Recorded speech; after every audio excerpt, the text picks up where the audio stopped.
power in just like not thinking and just going full steam ahead. When you find your tribe and you execute together, it's that much more powerful. We were a bunch of 20-year-olds crazy enough to be in this office pitching it. Like we had that, the guts, that drive. Starting a business is freaking hard, right? You don't know what's ahead of you, right? No, there's no chance unless you actually get into it and make those mistakes. You have to be comfortable making mistakes and moving on to the next and doing it all over again. Because from that launch that messed up, we then did it again, but in a slightly different way.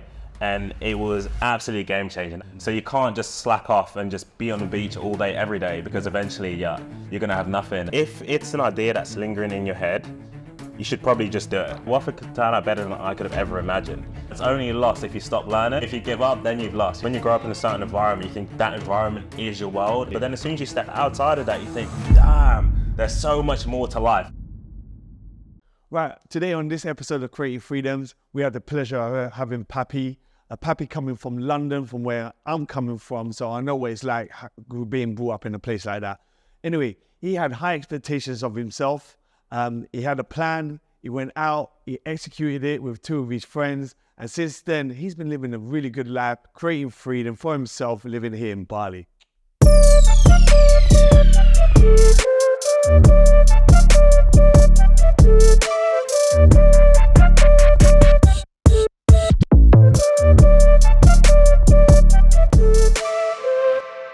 So tell us your views or your outlook on creating freedom. What does that mean to you? Yeah, good question. I think for me, freedom, I don't look at it as a singular thing. I think freedom for me means the ability to do what I want, when I want, how I want to do it.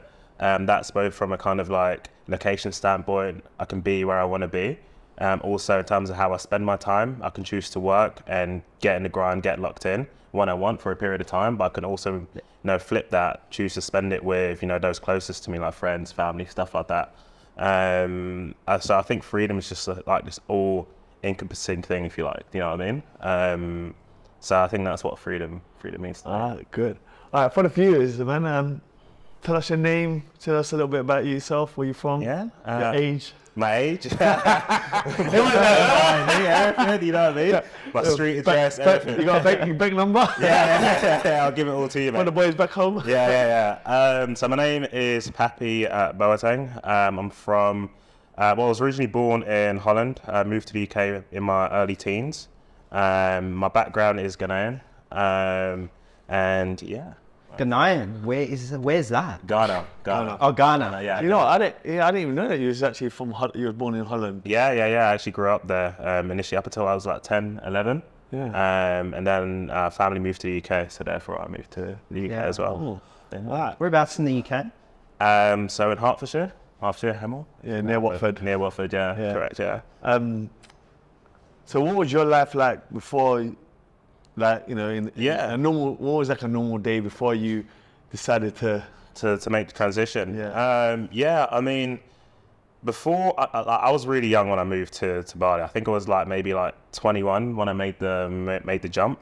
For me, like at that time period, was a weird stage in my life because I just graduated uni, and obviously after uni, everyone's got like graduate jobs lined up and stuff like that. Whereas me and my now, like they're my best mates, right? But now also business partners. We decided after uni to kind of go traveling for a bit, simply because we had nothing else lined up and nothing to really do. You know what I mean? So you took like a month and a bit, and we went to like Thailand, and we traveled all around Thailand, stuff like that. And I think during that time period there, we were really trying to figure out like what we were gonna do. And I think for us, like all 3 of us kind of came together. We were like the 9-to-5 life. Wasn't for us per se, and I feel like the UK is like great at, as soon as you go school, you do your GCSEs, you do your A-levels, you go to uni, and then you go get a job. That's like the roadmap and the path. But I think somewhere along the lines, I think we all individually saw that it wasn't necessarily the path for us. It's for a lot of people, but not necessarily for us, for like varying reasons. So I think, okay, cool. So we don't really want to have a 9-to-5. What do we do? And I think while we were in Thailand, we ended up speaking randomly to like this guy who owned one of the villas we stayed in, and he told us his business with villa rentals and stuff like that. Nice. So we're like, okay, cool. This is perhaps something we could do that could get us like out, not necessarily out of the UK per se, but let us work for ourselves and do what we want to a certain extent. So we hopped on that train. As soon as we got back to the UK, we're like, okay, fuck it. Can I swear? Yeah. Okay, yeah. I was like, Well, you can't fucking swear. Yeah. No, this fucking one. Fucking hell. We were like, okay, fuck it. We're gonna commit ourselves to this idea and try and build something from that, which is exactly what we did. But obviously, like for us to get that idea off the ground, it took a while. It took like a good year to really get it going. So during that year, we all individually still worked jobs, 9 to 5s, because we had to like sustain ourselves. So I ended up working in like a sales role for a company in London, which I did for like a solid year, which in hindsight was actually a really good experience for me, for like different stuff. It set me up really well to do what I'm doing now. But basically, I was working 9 to 5 for a year. Then eventually we got the business to where it needed to be. And then we were like, okay, cool. Let's get this thing going properly, and that's how I then made the. Yeah, so that's brilliant. Like Some of the listeners as well, like starting a business is freaking hard. Yeah. Right. You don't know what's ahead of you. Right. No, there's no chance unless you actually get into it and make those mistakes and those 100%. problems like come. But I want to go into a little bit, go deeper into there in terms of like. You had friends. The good thing is you had like boys around you. Yeah, right? 100%. Like-minded people. Yeah. So maybe how did you guys start then? How did you navigate? Yeah. I mean, that's a good question. In terms of like, I'd always say I was super blessed to be surrounded by the people I was at that time, which made making the decision that, we did make much easier. Because you had each other to lean on, right? Yeah. Like when you find your tribe and you execute together, it's that much more powerful. Yeah. You go through all the issues together, you know what I mean? But in terms of getting stuff going and stuff like that, I don't know, it's like once we'd made that decision that this is what we were gonna do, all our decision making around that was served around that one goal, right? So throughout that year, we were always working on the idea in the background. So we knew we had to get like the website out, partner site, stuff like that. But what was crazy is obviously the original idea was villa rentals. Throughout that year, it obviously progressed to what it is now, which is essentially like a travel company where we do tours for like millennials. But in terms of getting I think it was just pure action. You know what I mean? We were able to like roll our sleeves up and just say, this is what we're going to do and figure it out along the way. Because we were naive. Yeah. We had no idea what we were doing. The best thing is like... Winged it, Yeah, 100%. The best thing is having that North Star, right? Yeah. Just literally Absolutely. you have that goal and then everything else just... water for ducks back. Yeah. It was like, and when I look back at that year, it was insane how as soon as we had that North Star, everything kind of like pointed in that direction. Once we got the ball rolling on things, things started to fall into place really well. Like in terms of, we really had no idea what we were doing. Like when we started the business, we were like 19, 20. So but it's also that naivety, I'd say that was our biggest strength because we were just doing. So at one stage of the business, we needed capital to like get it going. And it's like, okay, cool. How do we find it? But that's where my job came in because I was working for like a data research company and I was mainly doing sales and stuff like that. And there we were using like LinkedIn, cold emailing people. So I thought, this is probably a great way to also get investors. So I used what I learned there we used what we learned there to then also start cold emailing investors, stuff like that. And then we did it on like a mass scale and emailed like hundreds, if not thousands of people. Most of them told you like no, because we had no business plan. We just had like an idea that we wanted to do. But then there was one guy, I don't know if I can name him, but who was crazy enough. Okay, You can just give him a shout out if you want, man. Shout out to Sid. But he was crazy enough to be like, okay, cool, come to the office and pitch me. So we did exactly that. And I remember to that meeting, I was like a good 20 minutes late because I was leaving work to go get, 20 minutes late. And then me and my mate Sam, we sat there and we pitched him the idea and the concept. We came with him, no plans, no figures. We were just there talking to him.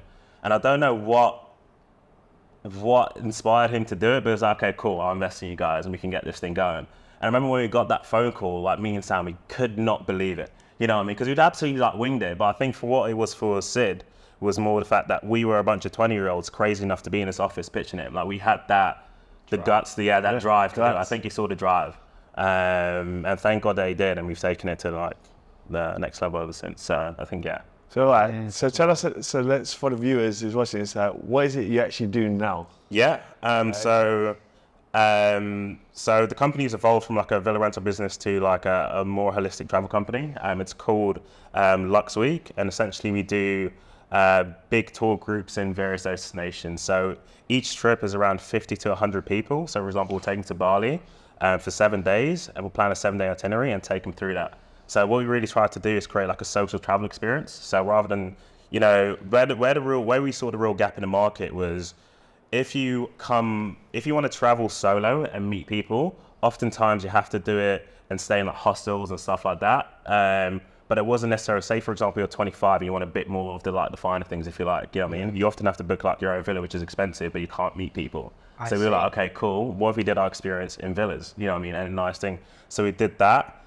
So all of our trips are like, and we specifically don't work with hotels or anything like that. We just do like big villa compounds, chuck 50 to 100 people in there, organize the itinerary, and then for 7 days we take it to like Ubud in Bali, for example, Finn and stuff like that. And now we're in 4 destinations. So we're in Bali, Tulum, Greece, and going into Dubai next year as well. What? So. Yeah. Well done, man. Well done, bro. So yeah, let's talk about like your journey up there, because it doesn't.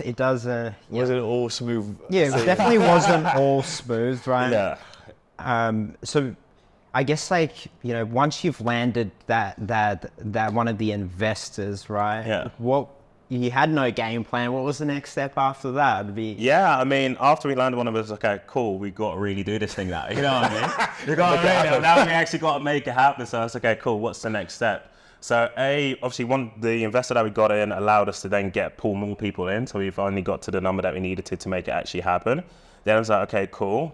We didn't even know we wanted to do Bali as our first destination. It just kind of like, okay, cool, where do we want to do? It's like Bali was like popular at that time, and still is. So it's like, okay, cool, Bali makes sense of the first destination. So then we came to Bali, and then we had to kind of like figure out along the way. For the first 6 months, we were kind of like talking with vendors, all of that fun stuff, trying to like set it all up officially so we could run our trips like the following year. But then COVID happened, which was the big, you know what I mean, like the big cough block, if you like, to our success. I know that word. Well, that situation. Massive. I mean, it was probably the worst time to set up a travel company, you know what I mean? Because travel, literally 6 months after we raised the money that we needed to, travel stopped. So for, I guess, 2 years, business stopped to an extent.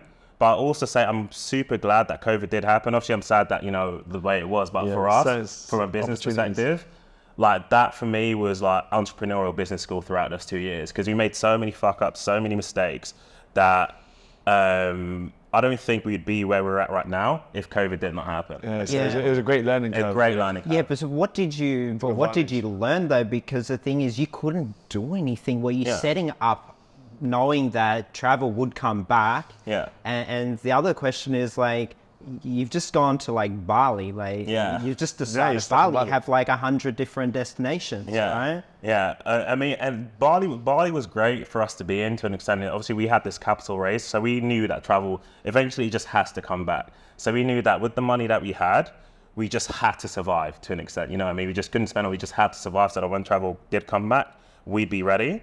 And then during that time frame, what can we do in that time to be ready for when travel does come back so we can take over, you know what I mean, at that time frame.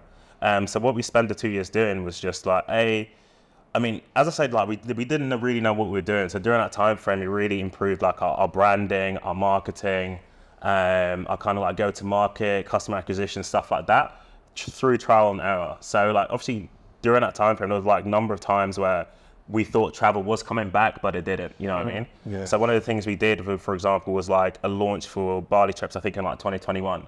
And we did like a big campaign, stuff like that. And it was a massive flop, like absolutely massive flop. And we were like, okay, like fuck, we've put all our resources into this, stuff like that.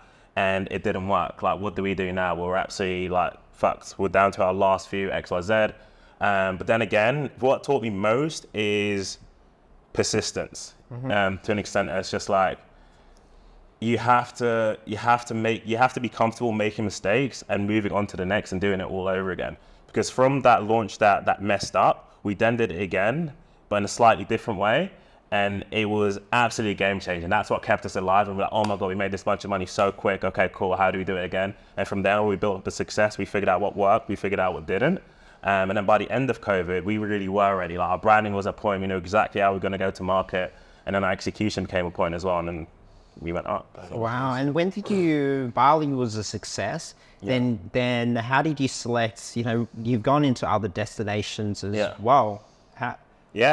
So our second destination was Tulum. So that came about because Bali was shut at one point and Tulum was open. So we're like, okay, that's Mexico, That's for some of you that got that geography. So we're like, okay, cool. We gotta do something somewhere. So we chose Tulum as that one, which was a success, which gave us like the funds, the content, etc., to keep on doing Bali, and so on. Did you go to Tulum already before that? Did you know Tulum? No, you just winged it, yeah? We just winged it again. Wow, so how do you pick your destinations? Yeah, how did that come up? Like, for us, when we pick our destinations, it's a mix of things. It has to, be appealing to millennials, I'd say people to like 25 to 35. And it has to have some kind of name attached to it. It's like Bali has a name attached to it. People are like, oh, I want to go to Bali. Tulum at the time had a good name attached to it. It has to have nice accommodation in terms of villas, ideally compounds as well, because obviously you bring big groups of people. And it can't just be all party either. It has to have like a good mix of like adventure, stuff like that. So you can create like a wholesome itinerary if you like. So those are kind of the things we try to check off. And it has to be a luxurious element to it as well, because obviously the company's called Luxury, so it has to be nice places that you can go to. So that's how you get that. Tulum, that's how we then got about to Greece, Mykonos and stuff like that, and then that's how we led on to Dubai. Yeah, I guess you've by the sounds of it, you've had so much success. Tell us some of like the not so successful parts. Obviously one of them was sort of the campaign where you're down to your last penny essentially. Yeah. You had any other sort of events or incidents like that where you were going to chuck in the towel possibly? I mean when COVID, like I wouldn't say that obviously we're still on the come up. I wouldn't say that we've made it yet. Like in terms of like when we set out to build a company, we didn't just want to build a business. We wanted to build an actually company, you know what I mean? So one that if we're not involved, it's still doing this thing. It's this massive thing, and you know what I mean? That's kind of legacy for me that I want to leave behind, saying, yeah, we built this thing and that's our contribution to the world, you know what I mean? But in terms of like other kind of failure, I mean, when COVID first happened, obviously it's a daunting thing. Like we didn't know. No one saw that coming. No one saw that coming. Like if you told me that 6 months later the world would completely shut down, I wouldn't have done what I did, I wouldn't have made the leap. But during that time, it was actually difficult because we had no idea what we were going to do. We thought travel was going to come back, but it wasn't clearly apparent. So I remember even during that time frame, I remember my old boss coming back in touch with me saying, hey, and he was actually great, by the way, my old boss. He is an absolute G. But he was like, hey, if you want to come back, cool, there's a spot for you. Actually, no, if he wanted me to come back because he needed more like resources, I guess, for a sales team. And I seriously considered it at that point. Because it was just like, I wasn't making any money, you know what I mean? I was like, dead poor, you know what I mean? You're thinking, has this happened for a reason? Yeah, maybe this happened for a reason. Exactly. Like, should we do it? Should I do it? And then I was like, no, because like, if I'm going to be in it, I'm going to be in it all the way. You know what I mean? I don't think there's such a thing as, there is to an extent, but split focus. Like, if I'm going to do this thing, I'm really, really, really going to be in the trenches and get this done. Do you know what I mean? And that was probably a great decision that I made there. Because even though like I was poor probably for a good 2 years, you know what I mean, doing absolutely enough just trying to figure it out.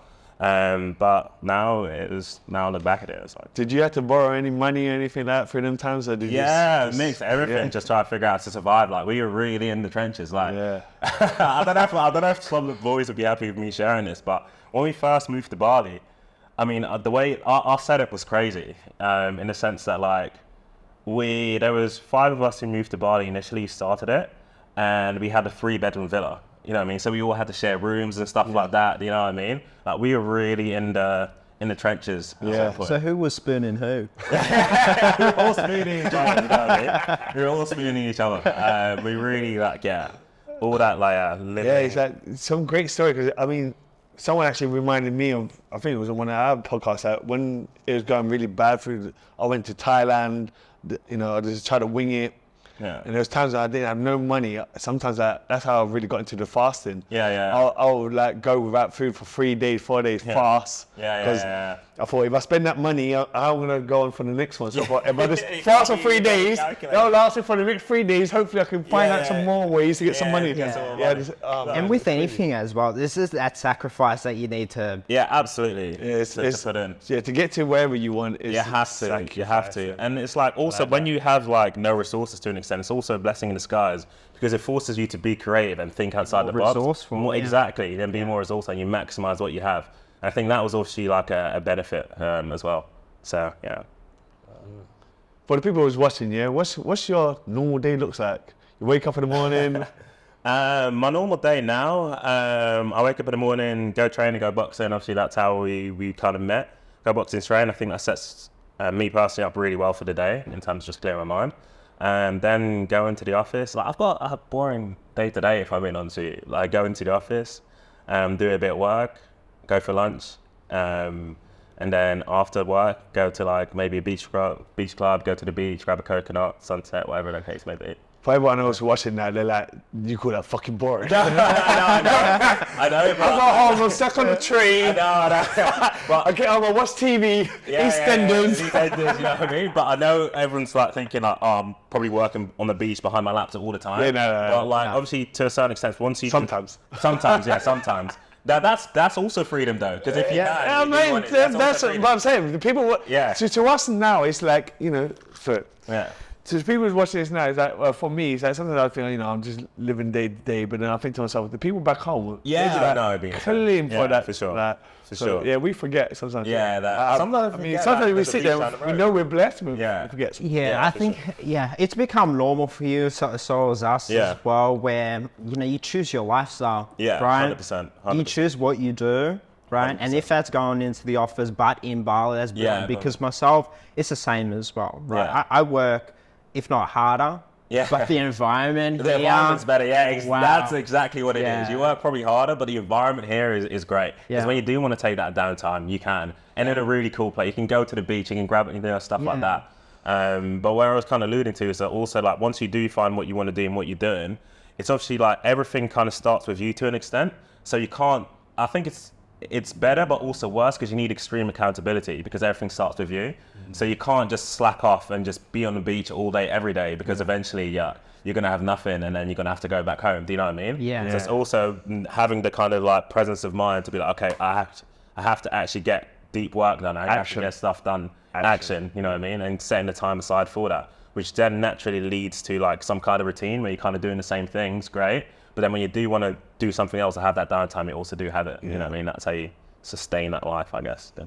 There's a little funny story for people watching. So, me coming out to Bali, my little brother was out saying, I got my friend Mike's out there, he's living out there, he's doing his thing. So when I got here, I was just trying to find my feet.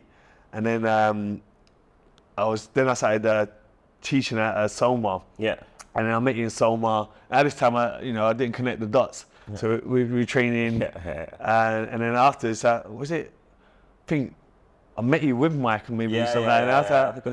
I remember Mike, like, when he was in my house with my little brother, he was only small. Now he's taller than me, massive, got a beard, and I was like, right, you're Jesus friend, isn't it? I was like, right, how weird that is, the whole law of attraction that bringing together. I was like, right, And I think it was like a week before that, he said to me, have you reached out to Mike? And I was like, no, banter, and then that kind of happened. I remember it was at the villa party, or at a villa party, so he's like, how do you know Mike? I was like, what's going on here? Small world. Small world, I love that. For people back home, because we come from the same kind of backgrounds, they're mostly going to be watching this, and they have lots of doubts in their head, and they might be thinking like, oh man, I want to do this, What would you say to that person watching that right now?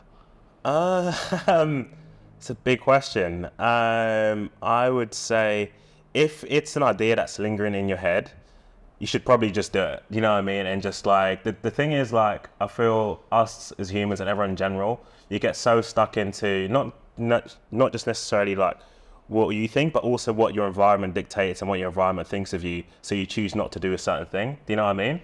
So, and you're also worried about the kind of the judgment, the fear that comes in. Is it going to work out? Is it blah, blah, blah, whatever the case may be.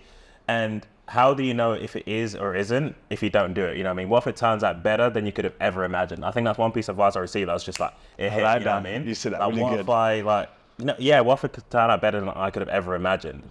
And you have to make that leap, that decision in order to see what's on the other side. Because if you don't do it, you might be 50, 60, not that old. Regret. But, you regret and be like, okay, what if I did turn that door and did make that happen? And I feel like you could live a much more fulfilled life, and it's a principle that I've been trying to live by just in general.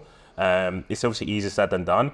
If something comes to my head and it really sits there and I feel it, I'll just do it regardless. Do you know what I mean? And if it doesn't work out, cool, it doesn't work out. And you learn, right? You So learn. everything, Yeah. a lot of things you don't Yeah. sound like it's just from the gut, right? Yeah, from like.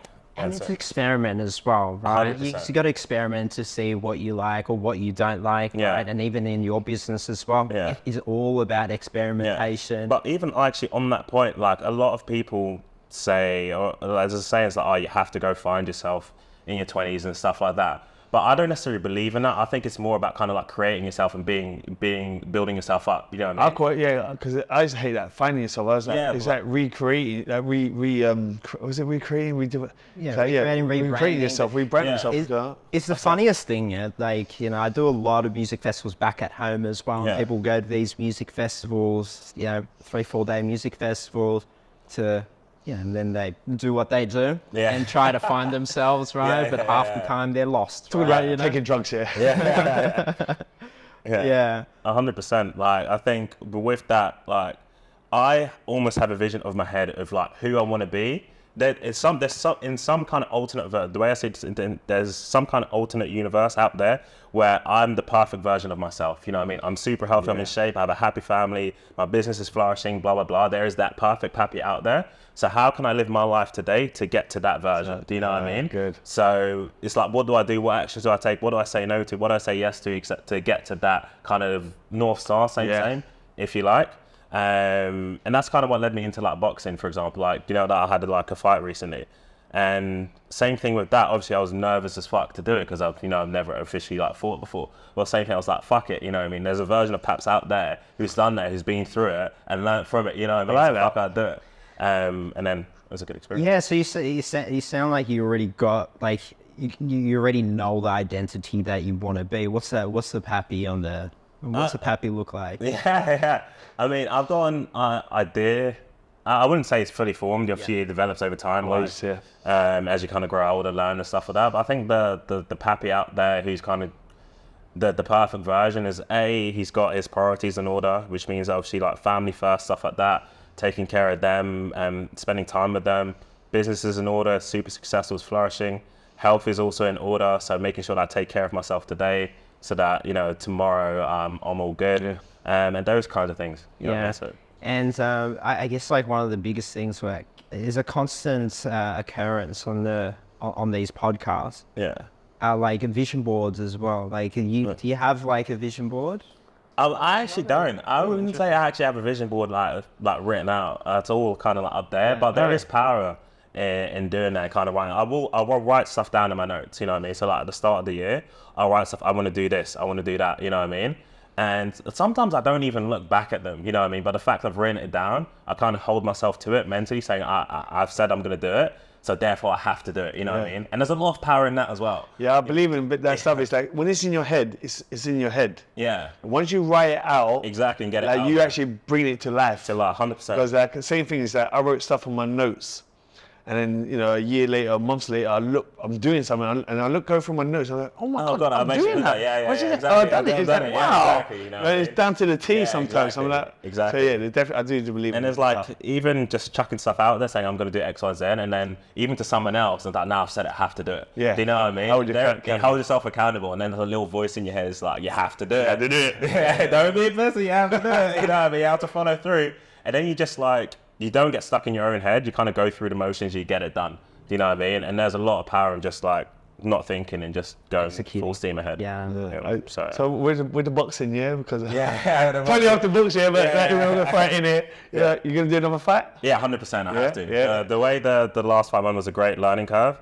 I didn't come out with the win in that fight, but I learned a lot about myself during that process, during the whole training camp. Do you know what I mean? I think I found out I was fighting like maybe like 4 weeks before, whatever, or 5 weeks before. And that level of focus that I had during that period of time, because nothing else mattered to me in my life but that fight, you know what I mean? So I rejigged my whole entire thing just to be like my best condition. So like my training was on point, taking 2-3 times a day. My eating was on point. I lost like 10 kg. Wow.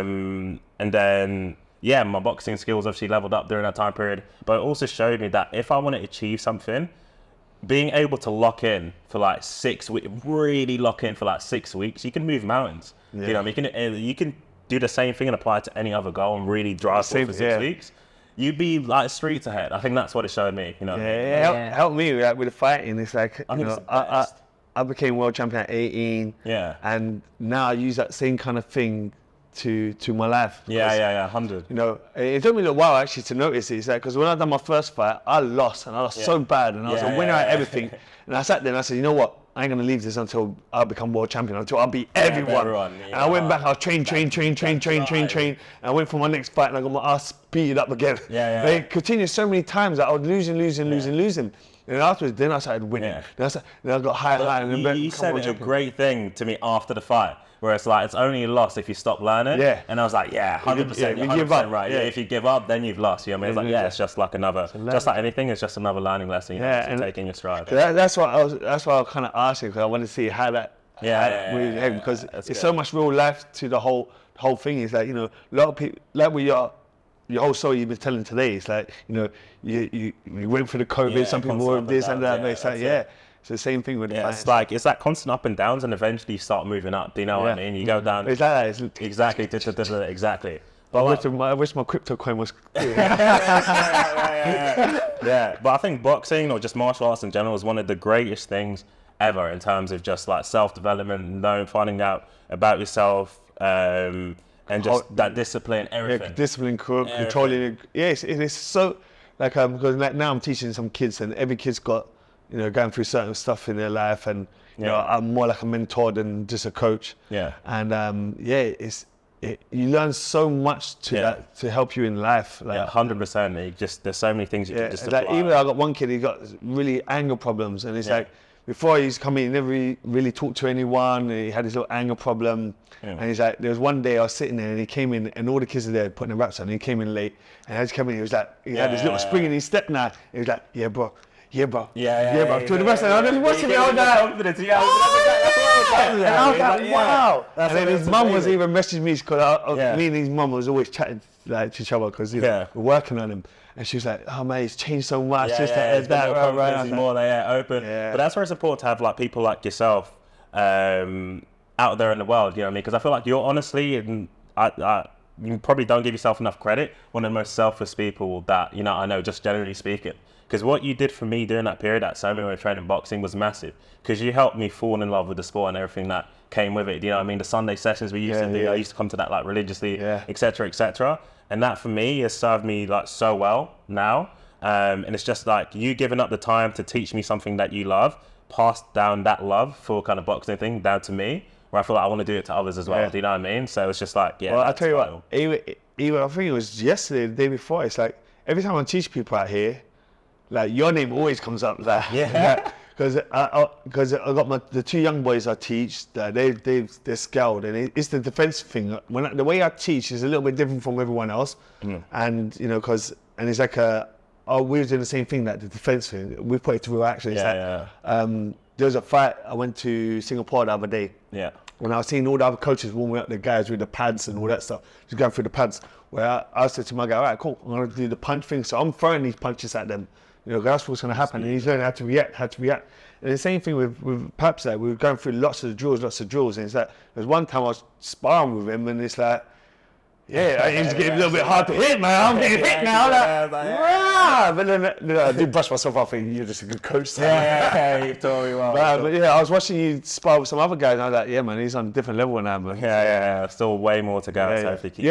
Always. But man, you're doing good. But that's also the best thing about it. It's just like, you can't, there isn't the ceiling, you know what I mean? There's always more to do. Because even like me, it's like, I'm still learning. I'm learning more. I'm learning how to coach better. You know? Absolutely. But it's good. If anybody wanted to get in contact with you, right, or reach out to you, do you have any, how best to reach out to you? Yeah, absolutely. I mean, if you've got any questions and stuff like that, easiest place to find me is probably Instagram. It's just my name, Papi, P-A-P-I, Boateng.